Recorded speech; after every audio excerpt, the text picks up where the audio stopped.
ओम शांति। अव्यक्त मुरली 18 जनवरी 1991। मुरली का टाइटल है विश्व कल्याणकारी बनने के लिए सर्व स्मृतियों से संपन्न बन सर्व को सहयोग दो। सदा विश्व कल्याणकारी अव्यक्त बाप दादा अपने बच्चों प्रति बोले।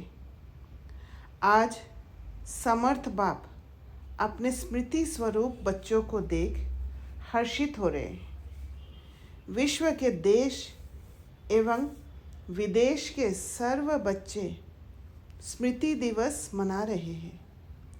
आज का स्मृति दिवस बच्चों को अपने ब्राह्मण जीवन अर्थात समर्थ जीवन की स्मृति दिलाते हैं, क्योंकि ब्रह्मा बाप की जीवन कहानी के साथ ब्राह्मण बच्चों की भी जीवन कहानी है। निराकार बाप ने साकार ब्रह्मा के साथ ब्राह्मण रचे, तब ही ब्राह्मणों द्वारा अविनाशी यज्ञ की रचना हुई। ब्रह्मा बाप आप ब्राह्मणों के साथ साथ स्थापना के निमित्त बने, तो ब्रह्मा बाप के साथ आदि ब्राह्मणों की भी जीवन कहानी है। आदिदेव ब्रह्मा और आदि ब्राह्मण दोनों का महत्व यज्ञ स्थापना में रहा। अनादि बाप ने आदिदेव ब्रह्मा द्वारा आदि ब्राह्मणों की रचना की और आदि ब्राह्मणों ने अनेक ब्राह्मणों की वृद्धि की, यही स्थापना की। ब्रह्मा बाप की कहानी आज के स्मृति दिवस पर वर्णन करते हो। स्मृति दिवस कहते हो तो सिर्फ ब्रह्मा बाप को याद किया। वह ब्रह्मा बाप द्वारा जो बाप ने स्मृतियाँ दिलाई है, वह सर्व स्मृतियाँ स्मृति में आई। आदि से अब तक क्या क्या और कितनी स्मृतियाँ दिलाई है, याद है? अमृत वेले से लेकर रात तक भी सर्व स्मृतियों को सामने लाओ।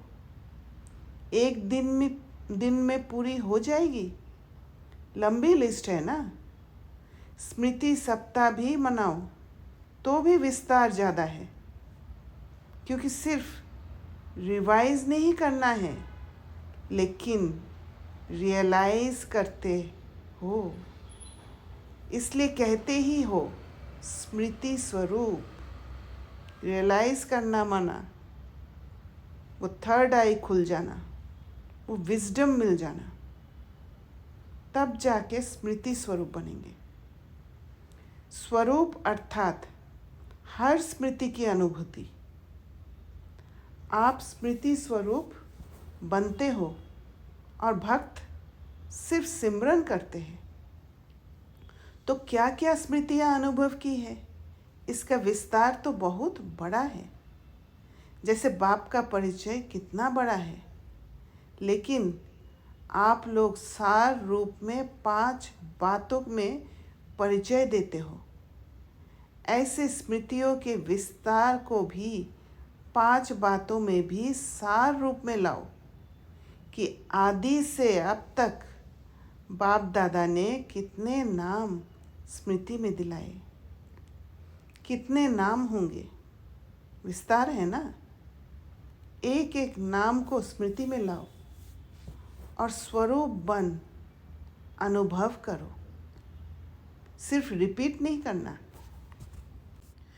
स्मृति स्वरूप बनने का आनंद अति न्यारा और प्यारा है। जैसे बाप आप बच्चों को नूरे रतन नाम की स्मृति दिलाते हैं। बाप के नैनों के नूर की क्या विशेषता होती है? नूर का कर्तव्य क्या होता है? नूर की शक्ति क्या होती है? ऐसी अनुभूतियाँ करो, अर्थात स्मृति स्वरूप बनो। वो जो रियल रूप में उसको टिकना। जैसे नूर की क्या विशेषता होती है? तो कौन सा विशेषता को कार्य में लगाकर उसका अनुभव करना, नूर का कर्तव्य को स्मृति में लाकर एक्शन में आना, नूर की शक्ति, जहाँ जिस शक्ति को यूज़ करना होता है उस शक्ति को स्मृति स्वरूप बन यूज़ करके अनुभव करना। ऐसी अनुभूतियाँ करो अर्थात स्मृति स्वरूप बनो।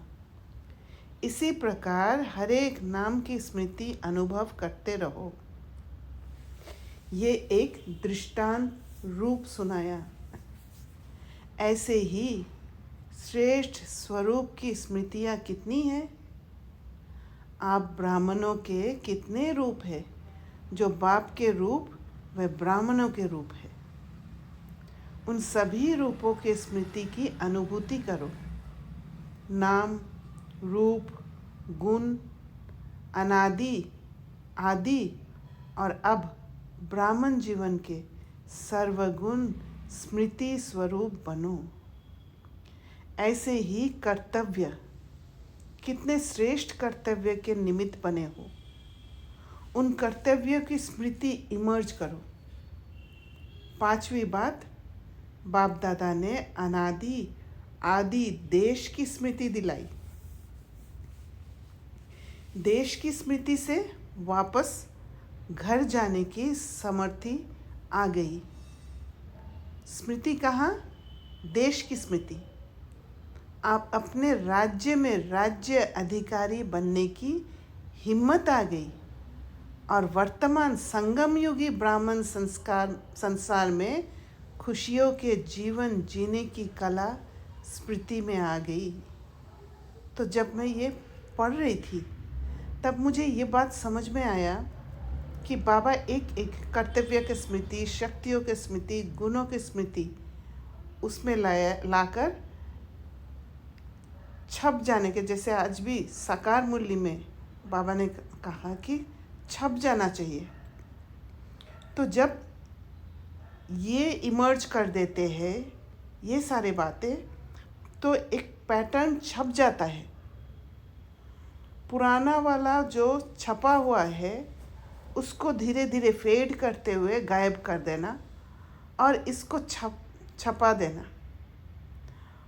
और जैसे जैसे गुण, शक्ति और कर्तव्य की स्मृति में आएंगे, श्रेष्ठ कर्तव्य की स्मृति में आएंगे, तो राज्य के बारे में जब याद आएगा तो ये समझ में ये स्मृति आ जाएगी कि पहले घर जाना है, घर के बाद फिर राज्य में आना है। कैसे ये एसोसिएट होने लग जाएगा, अच्छी अच्छी बातें, अलग अपना जो अच्छे स्टेट वो याद आने लग जाएगा। उसी के साथ हम उसी फ्रीक्वेंसी में टिकने लग जाएंगे। तो अपने राज्य में राज्य अधिकारी बनने की हिम्मत आ गई और वर्तमान संगम युगी ब्राह्मण संसार में खुशियों के जीवन जीने की कला स्मृति में आ गई। वो स्किल स्मृति में आ जाएगी।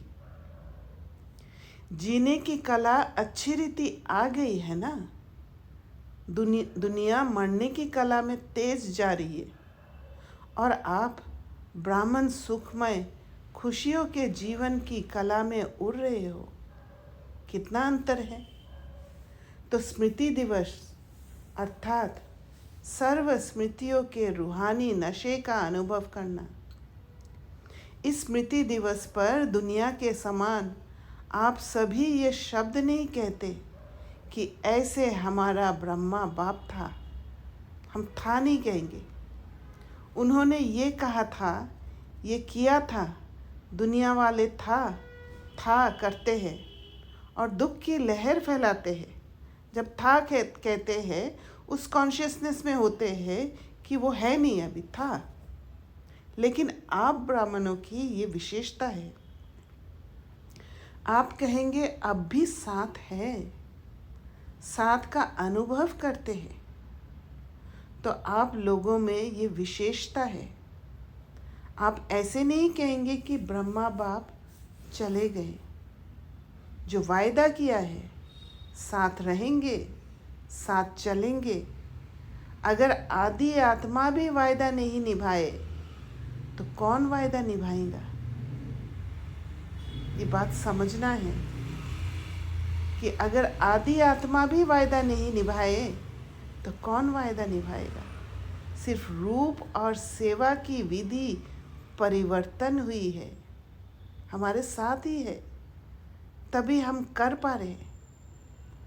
आप सभी का लक्ष्य है फरिश्ता सो देवता। फरिश्ता रूप का सैंपल ब्रह्मा बाप बना है। सर्व बच्चों की पालना अब भी ब्रह्मा द्वारा ही हो रही है। इसलिए ब्रह्मा कुमार और ब्रह्मा कुमारियाँ कहलाते हो। समझा? स्मृति दिवस का महत्व क्या है? इन स्मृतियों में सदा ही लवलीन रहो। इसको ही कहते हैं बाप समान बनने की अनुभूति। आप आत्माओं ने बाप समान अनुभव किया। इसी समान शब्द को लोगों ने समाना शब्द कह दिया है। आत्मा परमात्मा में समा नहीं जाती, लेकिन बाप समान बनती है। सभी बच्चों ने अपने अपने नाम से स्मृति दिवस की याद भेजी है। कई संदेश बनकर याद प्यार ले आए और हर एक कहता है मेरी खास याद देना। तो एक एक को अलग याद पत्र लिखने की बजाय दिल से पत्र लिख रहे हैं। हर एक के दिल का प्यार बाप दादा के नैनों में दिल में समाया हुआ है और अब विशेष समाया है। खास याद करने वालों को बाप दादा खास अब भी इमर्ज करके याद प्यार दे रहे हैं। हर एक के दिल के उमंग और दिल की रूरियान, दिल के हालचाल दिलाराम बाप के पास पहुंच गए। बाप दादा सभी बच्चों को यही स्मृति दिला रहे हैं कि सदा दिल के साथ हो, सेवा में साथ हो और स्थिति में सदा साक्षी हो। स्थिति को बचा के रखना होता है हर जगह पर, इसीलिए स्थिति में सदा साक्षी होना जरूरी है। तो सदा ही मायाजीत का झंडा लहराता रहेगा। सभी बच्चों को नथिंग न्यू का पाठ हर परिस्थिति में सदा स्मृति में रहे। तो मायाजीत बनने का दो बातें, एक स्थिति में सदा साक्षी रहना है, चाहे कैसी भी बातें चल रहा हो, वही है सेल्फ लव, खुद को बचा के रखना। और दूसरा है नथिंग न्यू का पाठ, जो भी हो रहा है नथिंग न्यू, हर परिस्थिति में सदा स्मृति में रहे।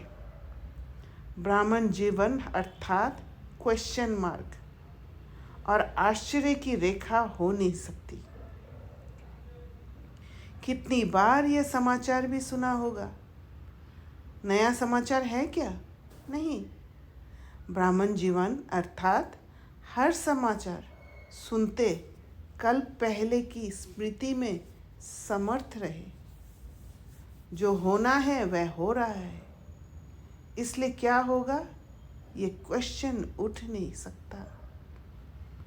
त्रिकालदर्शी हो, ड्रामा के आदि मध्य अंत को जानने वाले हो, तो क्या वर्तमान को नहीं जानते हैं? घबराते तो नहीं हो ना? ब्राह्मण जीवन में हर कदम में कल्याण है। वहाँ घबरा कर कोई लो परसेप्शन वाला बात को नहीं समझ लेना। अगर लो परसेप्शन वाला बात, कोई घबराहट वाली बात है, तो वो समझ ही गलत है। वो समझ कहीं ना कहीं अपना ट्रॉमा द्वारा है क्योंकि बाबा कह रहे हैं ब्राह्मण जीवन में हर कदम में कल्याण है, तो उस कल्याण को ढूंढना है। घबराने की बात नहीं है। आप सबका कर्तव्य है अपनी शांति की शक्ति से अशांत आत्माओं को शांति की किरणें देना। तो और शांति की शक्ति तभी जनरेट होगा जब खुद इमोशंस के कंट्रोल में नहीं आएंगे और मन को शांत कर पाएंगे। सामने ही आपके भाई बहन हैं, तो अपने ईश्वरीय परिवार के संबंध से सहयोगी बनो। जितना ही युद्ध में तीव्र गति है, आप योगी आत्माओं का योग उन्हों को शांति का सहयोग देगा। इसलिए और विशेष समय निकाल शांति का सहयोग दो। ये है आप ब्राह्मण आत्माओं का कर्तव्य। अच्छा, सर्व स्मृति स्वरूप श्रेष्ठ आत्माओं को सदा बाप समान बनने के लक्ष्य और लक्षण धारण करने वाली आत्माओं को बाप समान बनने के लक्ष्य और लक्षण, लक्ष्य होगा तो लक्षण दिखाई देगा, धारण करने वाली आत्माओं को सदा स्वयं को बाप के साथ अनुभव करने वाले समीप आत्माओं को, भले बाबा दिखाई नहीं दे रहे पर सूक्ष्म रूप में बाबा को अनुभव करना, सदा नथिंग न्यू पाठ को सहज स्वरूप में लाने वाले।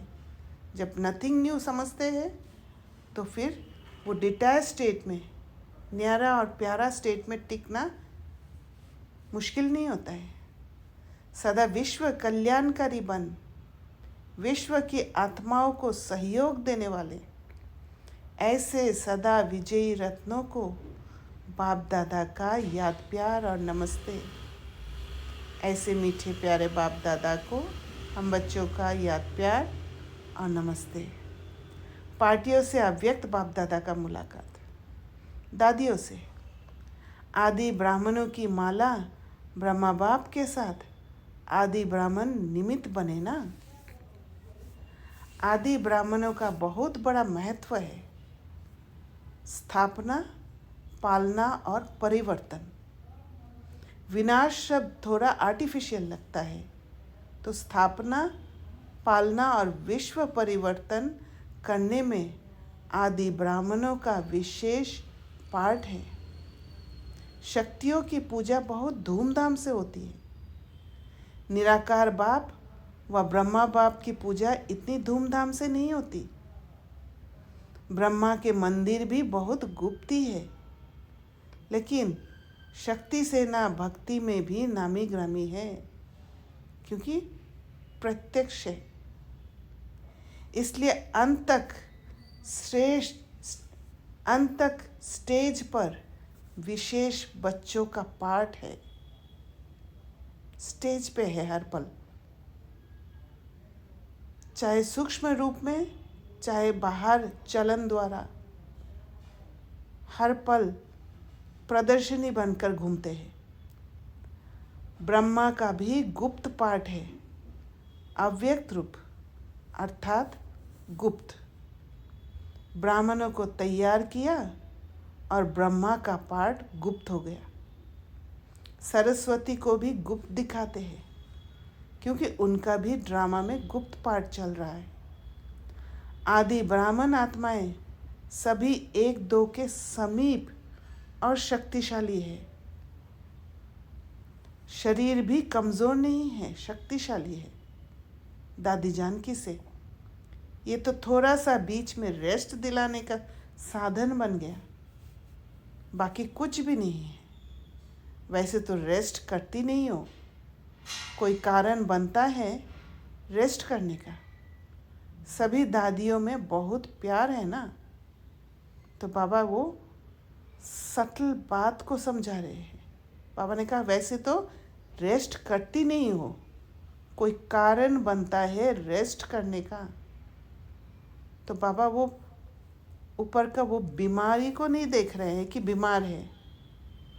बाबा वो सटल रेस्ट करने का कारण दिखा रहे।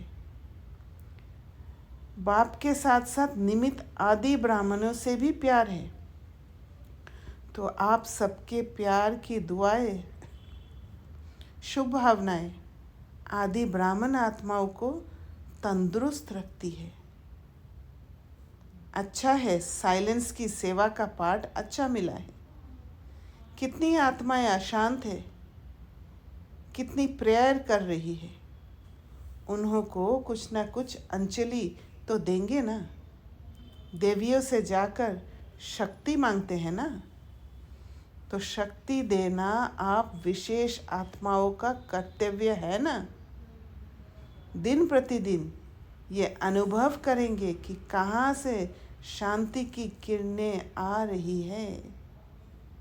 तो जैसे जैसे हमारे अंदर स्टेबिलिटी आएगा, जैसे जैसे वो नथिंग न्यू का पार्ट में टिकने लग जाएंगे, तो ऑटोमेटिक शांति की किरणें फैलने लग जाएगा और गुप्त रूप में, पर आत्माओं को महसूस होगा। फिर ढूंढेंगे, सबकी नज़र भारत भूमि पर आएगी। अच्छा, ग्रुप नंबर 1, निश्चय बुद्धि विजयी आत्माएं हैं। ऐसा अनुभव करते हो? सदा निश्चय अटल रहता है, वह कभी डगमग भी होते हो? निश्चय बुद्धि की निशानी है वो हर कार्य में, चाहे व्यवहारिक हो चाहे परमार्थी हो, लेकिन हर कार्य में विजय का अनुभव करेगा। कोई भी जगह पर चाहे कैसे भी परिस्थिति आए, निश्चय डगमग नहीं होगा। बाबा पर पूरा भरोसा रखकर आगे बढ़ते जाएंगे। कैसा भी साधारण कर्म हो, लेकिन विजय का अधिकार उसको अवश्य प्राप्त होगा, क्योंकि ब्राह्मण जीवन का विशेष जन्म सिद्ध अधिकार विजय है। तो इसीलिए फेल होने के बाद से घबराना नहीं है, क्योंकि विजय होगा। कोई भी कार्य में स्वयं से दिल शिकस्त नहीं होगा, क्योंकि उसे निश्चय है कि विजय जन्म सिद्ध अधिकार है। चाहे कैसे परिस्थिति कैसे भी नज़र आ रहा हो, कर्म इंद्रिय कैसे भी धोखा दे रहा हो, तो उस धोखे को समझकर बच जाएंगे। तो इतना अधिकार का नशा रहता है। जिसका भगवान मददगार है, उसकी विजय नहीं होगी तो किसकी होगी? कल पहले का यादगार भी दिखाते हैं कि जहाँ भगवान है वहाँ विजय है। चाहे 5 पांडव दिखाते हैं, लेकिन विजय क्यों हुई? भगवान साथ है। तो जब कल पहले यादगार में विजयी बने हो, तो अभी भी विजयी होंगे ना। कभी भी कोई कार्य में संकल्प नहीं उठना चाहिए कि ये होगा नहीं होगा, विजय होगी या नहीं होगी, ये क्वेश्चन उठ नहीं सकता। कभी भी बाप के साथ वाले की हार हो नहीं सकती। ये कल्प कल्प की नूंद निश्चिंत है, हार नहीं हो सकती। ये कल्प कल्प की नूंद निश्चिंत है। इस भावी को कोई टाल नहीं सकता। इतना दृढ़ निश्चय सदा आगे उड़ाता रहेगा। तो सदा विजय की खुशी में नाचते गाते रहो। दूसरा, सदा अपने को भाग्य विधाता के भाग्यवान बच्चे हैं ऐसा अनुभव करते हो। पद्मा पदम भाग्यवान हो या सौभाग्यवान हो, जिसका इतना श्रेष्ठ भाग्य है वह सदा हर्षित रहेंगे, क्योंकि भाग्यवान आत्मा को कोई अप्राप्ति है ही नहीं। तो जहाँ सर्व प्राप्तियाँ होगी वहाँ सदा हर्षित होंगे। कोई को अल्पकाल की लॉटरी भी मिलती है तो उसका चेहरा भी दिखाता है कि उसको कुछ मिला है। तो जिसको पद्मा पदम भाग्य प्राप्त हो जाए वह क्या रहेगा? सदा हर्षित। ऐसे हर्षित रहो जो कोई भी देखकर पूछे कि क्या मिला है। जितना जितना पुरुषार्थ में आगे बढ़ते जाएंगे उतना आपको बोलने की भी आवश्यकता नहीं रहेगी, क्योंकि वो राज को जान लेंगे, वो नया पैटर्न में चलना सीख जाएंगे, वो कला सीख जाएंगे अपने को हर पल हर्षित रखने का। आपका चेहरा बोलेगा कि इनको कुछ मिला है, क्योंकि चेहरा दर्पण होता है। जैसे दर्पण में जो चीज़ जैसी होती है वैसी दिखाई देती है, तो आपका चेहरा दर्पण का काम करे। इतनी आत्माओं को जो संदेश मिला है, तो इतना समय कहाँ मिलेगा जो आप लोग बैठकर सुनो। समय भी नाजुक होता जाएगा तो सुनाने का भी समय नहीं मिलेगा। तो फिर सेवा कैसे करेंगे? अपने चेहरे से?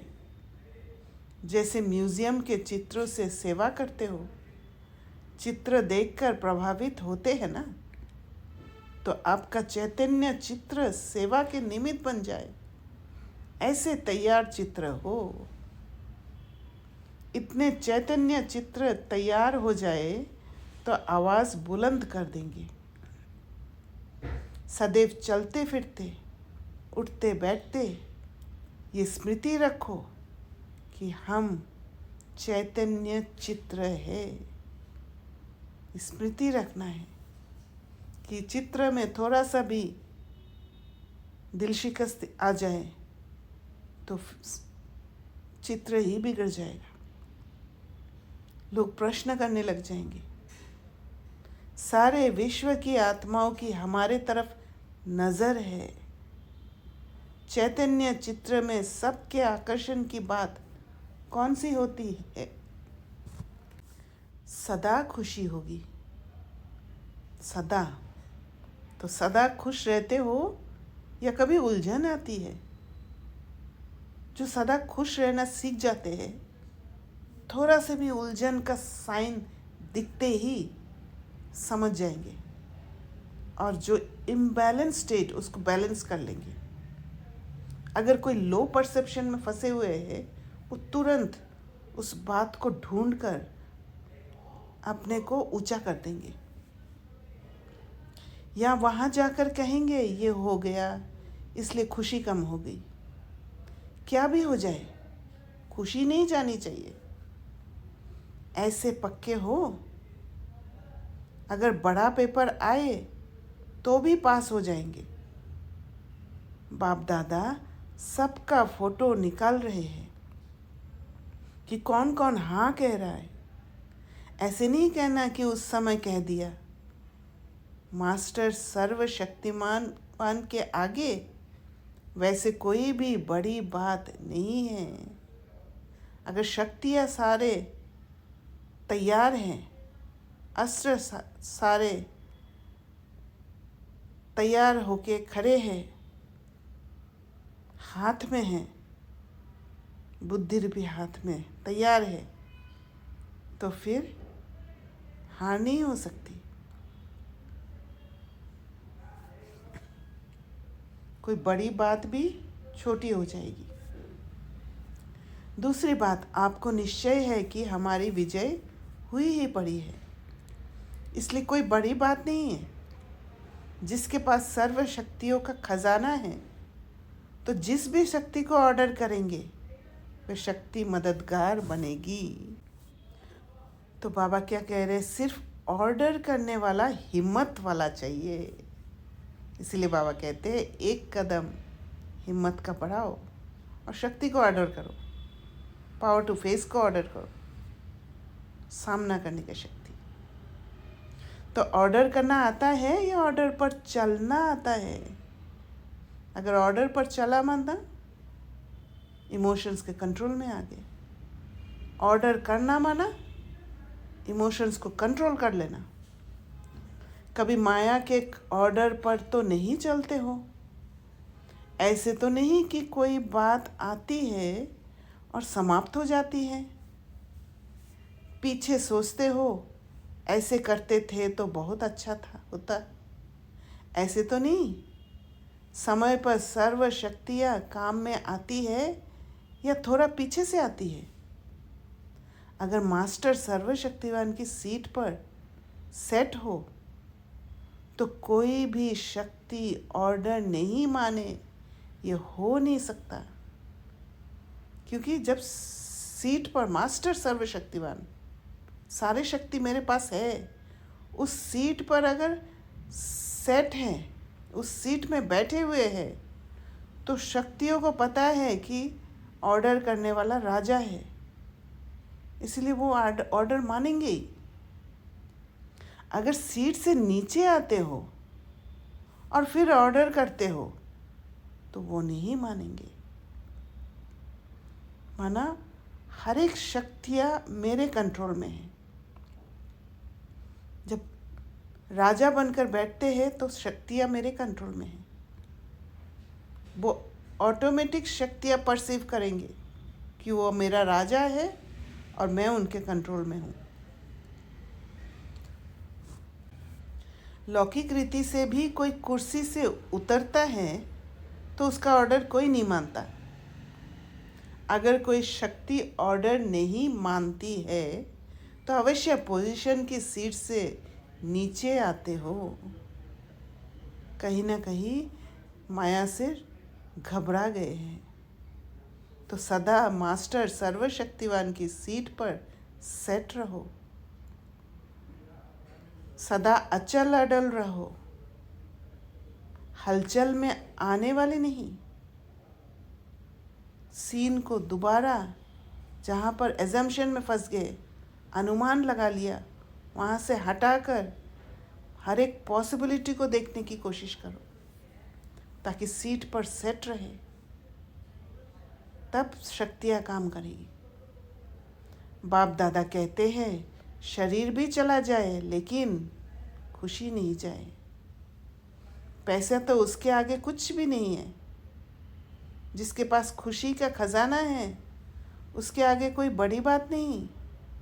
और बाप दादा का सदा सहयोगी सेवाधारी बच्चों का साथ है। बच्चा बाप के साथ है तो बड़ी बात क्या है। इसलिए घबराने की कोई बात नहीं।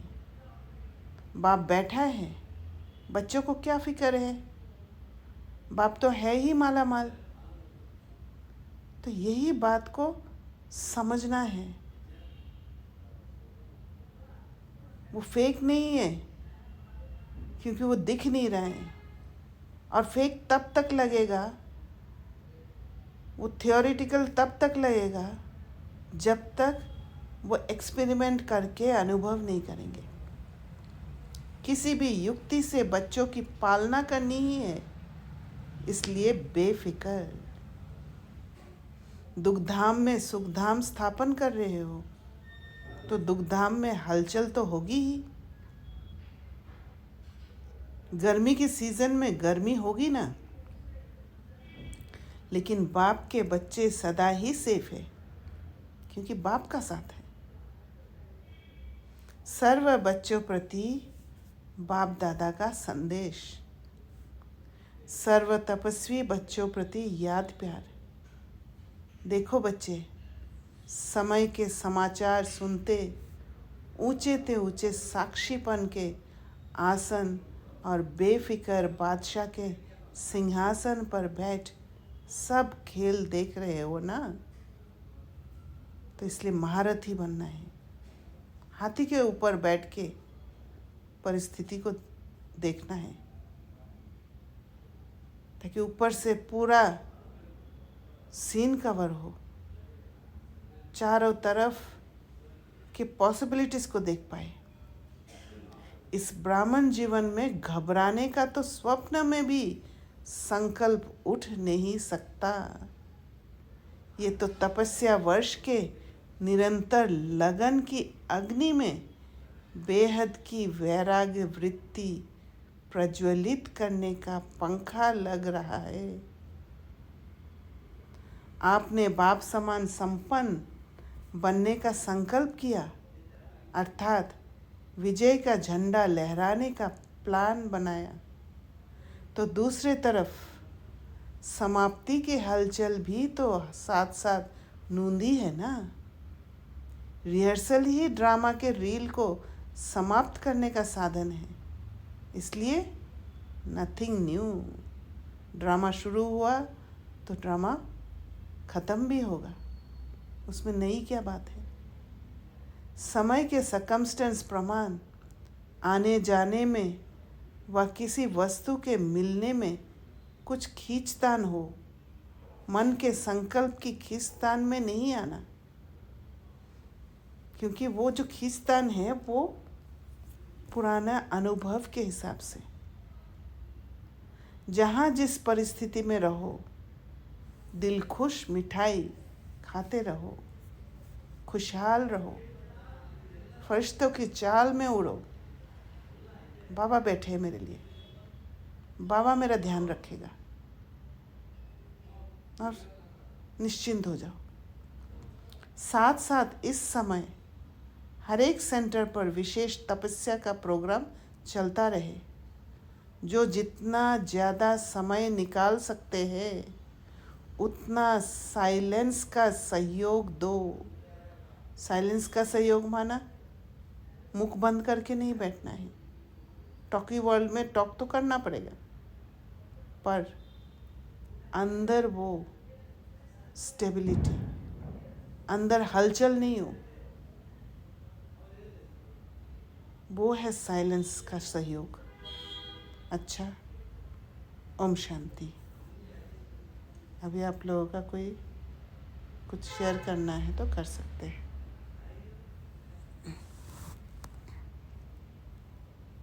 दीदी ओम शांति। ओम शांति। हाँ जी। एक जो पॉइंट है ना उसी को थोड़ा सा डिस्कस करते हैं। जैसे बाबा ने कहा कि सदा खुश रहना है। ठीक है। सदा खुश रहना है मतलब कि ऐसा मुझे समझ में आ रहा है कि मानो कोई भी सीन हो, अपने ट्रॉमा सामने आए या कोई भी सीन है, उस सीन को अगर आपने देख लिया, समझ लिया, मानो आप उस टाइम उसको या तो पास कर लिया तो ठीक है, एक अंदरूनी खुशी होता है कि चलो ठीक है हो गया, और या अगर नहीं भी पास किया तो उसमें दिल शिकस्त नहीं होना है, ऐसा कुछ है? या मतलब सदा खुश कैसे रहना है? How are we going to stay happy all the time? ये अलग अलग पार्ट है। ओके। जैसे परिस्थिति आपके सामने आई और आपने आंखों द्वारा जैसे देखा वैसे समझ लिया बात को, ठीक है ना। तो आप घबरा गए, या आपने उस आत्मा ने कुछ कहा और आपने दुख ले लिया, क्योंकि आपने जैसे परिस्थिति है वैसे ही समझ लिया उस बात को। ये है एक तरह का समझ ले लेना और दुख को ले लेना, है ना। तो आपका खुशी गायब हो गया, राइट।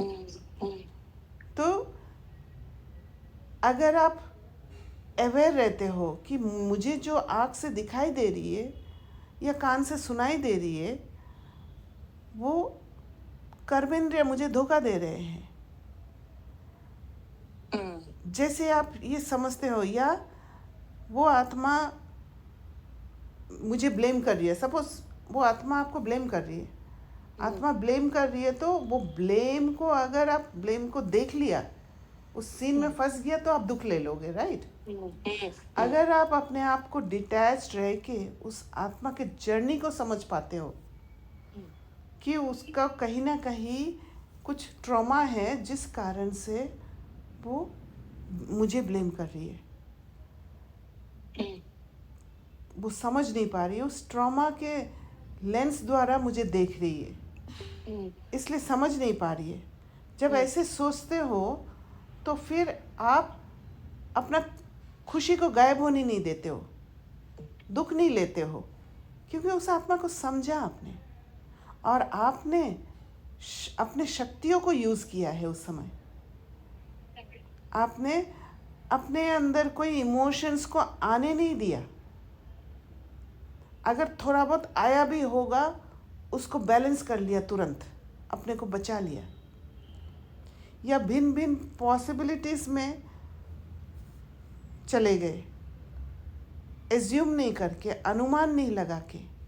तो आपका ये स्किल अगर सीख लिया तो सदा के स्थिति में सदा खुशी की स्थिति में आप रह जाओगे। वहाँ खुशी खोगे ही नहीं कभी, क्योंकि बातों को बदलना तो आपके हाथ में है। आप जैसे सोचोगे वैसे आपका मूड होगा, राइट? आप जैसे देखोगे वैसा मूड होगा आपका। तो जब आप खुद हील्ड होंगे तो फिर हर पल आप एक एलिवेटेड सोच से, एक ऊंची सोच समझ से आप सीन को देखना शुरू कर दोगे। वो आपका प्रैक्टिस हो जाएगा, और जब वो प्रैक्टिस हो जाएगा तो सदा खुशी का स्टेट होने लग जाएगा। फिर नेक्स्ट स्टेप ये है कि हम फंस गए, क्योंकि ये इनिशियली क्या है कि हम फंस भी जाते हैं, कर्मेंद्रिय धोखा दे देते हैं और हम फंस जाते हैं। तो इसलिए बाबा कहते हैं कर्मेंद्रियों को कंट्रोल करना सीखो। तो फंस गए, थोड़ा समय बाद पता चला कि मैं तो बह गई थी। तुरंत अपने आप को विड्रॉ करके, उस सीन से हिम्मत रख के विड्रॉ करके, अपने साथ बैठ के सॉलिट्यूड में, एकांत में बैठ के जब बात को सोचते हैं, धैर्यता रखते हैं, फिर धीरे धीरे मन शांत होने लग जाता है, और फिर दिखाई देता है कि ये सीन तो कुछ और था और मैं कुछ और में फंस गई, एक इल्यूजन में फंस गई, एक झूठी बात में मैं फंस के मैं दुख ले लिया। तो वहाँ एक सेकंड का पश्चाताप आता है, गिल्ट आता है, पर तुरंत जब आप शिफ्ट कर लेते हैं उस ऊंची समझ में, तो वो खुशी वापस गेन कर लेते हैं।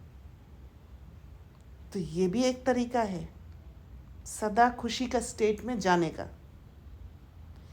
एक लास्ट स्टेट कह सकते हैं कि किसी को गलत समझकर उसने कुछ कहा और मैं रिएक्ट करके अपने इमोशंस के कंट्रोल में आके कुछ बुरा भला बोल दिया, मुख से निकल गया गलती से, फिर समझ में आया कि वो मैंने गलती कर दिया, फिर अपने को समझ दिया, वो ट्रॉमा को हील किया अपने साथ बैठ के, और फिर वापस उस खुशी को वापस ले आए।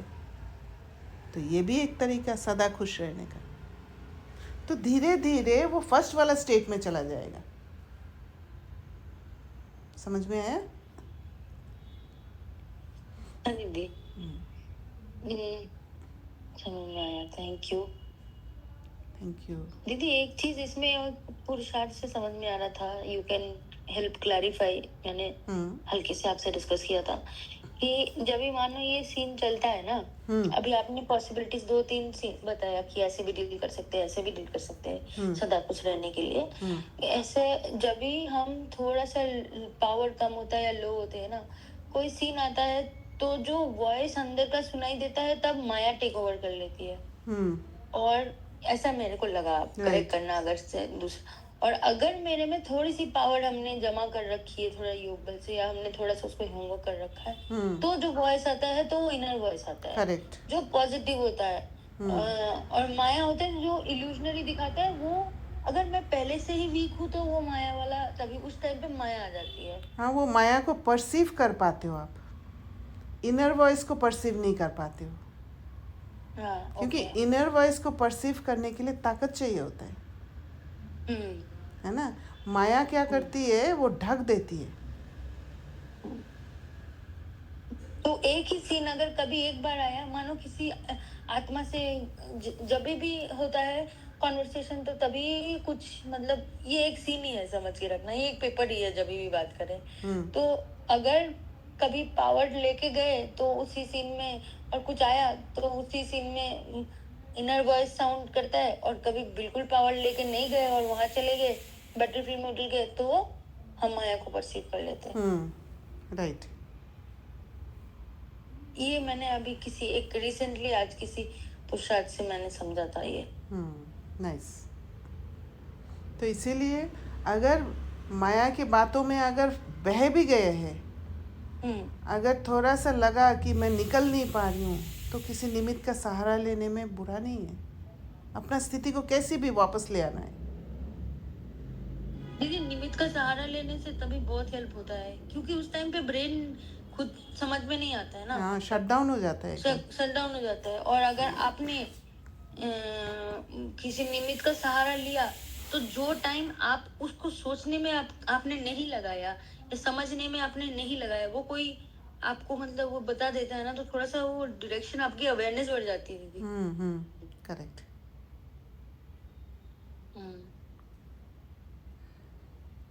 Shall I continue with other questions if no one else has questions? Soni बहन का कोई क्वेश्चन है? दीदी मेरा एक क्वेश्चन है। हाँ जी, बोलिए। मतलब आज बाबा ने कहा है इम्पोर्टेंस है ब्रह्मा बाबा की भी, आदि रत्नों की भी, ब्रह्मा बाबा की द्वारा हमारी अभी भी पालना हो रही है। यस। और बाप दादा दोनों के द्वारा, और स्मृति रखनी है हमें इसकी। तो दीदी स्मृति स्वरूप होना, माना आप उसको अगर बहुत इजी लैंग्वेज में बोले कि माना क्या, तो आप उसे एक्सप्लेन कर सकते हैं व्हाट इज मीन बाय स्मृति स्वरूप? मैं जो समझती हूँ स्मृति स्वरूप में रहना माना मैं अकेली नहीं हूँ। हम क्या है, जब भी कोई परिस्थिति आती है और हम कुछ फेस कर रहे होते हैं, रियलिटी को फेस करते हैं, तो सबसे पहले हम अकेले हो जाते हैं, क्योंकि माया सबसे पहले आपको अकेले कर देगी, दिखाएगा कि तुम अकेले हो। तो उस समय ये स्मृति स्वरूप ज़रूर रहना है कि हम अकेले नहीं हैं, क्योंकि शिव बाबा तो है, पर शिव बाबा को उस समय परसीव नहीं कर पाने के कारण हम चाहते हैं कि हमारे साथ कोई देहधारी हो या कुछ, उस पर ज़्यादा भरोसा रहता है। तो वो सटल स्टेट में जो ब्रह्मा बाबा और दादियाँ हैं, और बाबा ने कहा कि ब्रह्मा बाबा अव्यक्त हुए ही इसलिए ताकि उनका पहुँच हर जगह पर हो। तो ब्रह्मा बाबा को याद किया, दादियों को याद किया, तो आपको एक स्ट्रेंथ आ जाएगा, एक कॉन्शियसनेस शिफ्ट हो जाएगा तुरंत। ये होगा स्मृति स्वरूप। और वो कॉन्शियसनेस शिफ्ट आपको वो जो लो परसेप्शन वाला बात है ना, उससे निकलने में मदद कर देगा।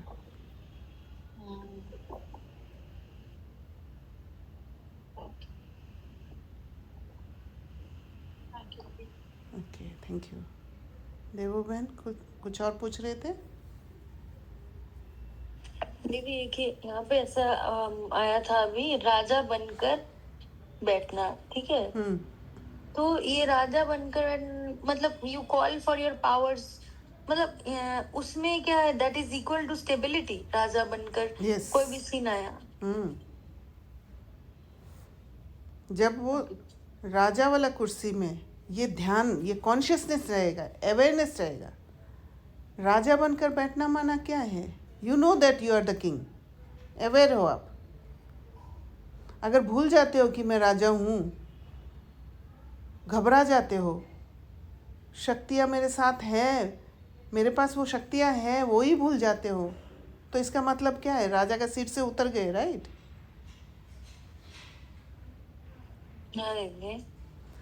तो राजा बनकर आप कुर्सी में बैठते हो तो आपको हमेशा याद रहेगा कि हाँ, ये मेरी शक्तियाँ हैं और मुझे अभी ये शक्ति को यूज़ करना है, परखने का शक्ति को यूज़ करना है, सामने वाली आत्मा कैसी है और कैसे मुझे एक्ट करना है। तो उसके लिए आप जब स्टेबल रहोगे, पेशेंस रखोगे और ढूंढने की कोशिश करोगे, तब आपका बुद्धि, वो जो दिव्य बुद्धि काम करेगा। राजा का दिव्य बुद्धि होता है, स्ट्रॉन्ग वो होता है, वाइज होते हैं राजा। तो वो जो विजडम आपका, वो फिर काम में आएगा, आपका एक्शन में दिखाई देगा। दीदी, ये कुछ भी पॉसिबल तभी होगा, कोई भी, जब हम पहले उसके बारे में प्रिपेयर करेंगे। यस, ये रिहर्सल अंदर अंदर करते रहना पड़ेगा। मुझे ऐसे करना है, ऐसे करना है, ऐसे करना है, ऐसे करना है, और हर सीन से लर्निंग लेते रहना है, तब जाके होगा। और नेक्स्ट टाइम फिर इम्प्लीमेंट करना। और Thank योग you. बल और ज्ञान बल तो बहुत इम्पोर्टेंट है ना? Thank you. ठीक है, ओम शांति। थैंक यू, कल फिर मिलते हैं। ठीक है।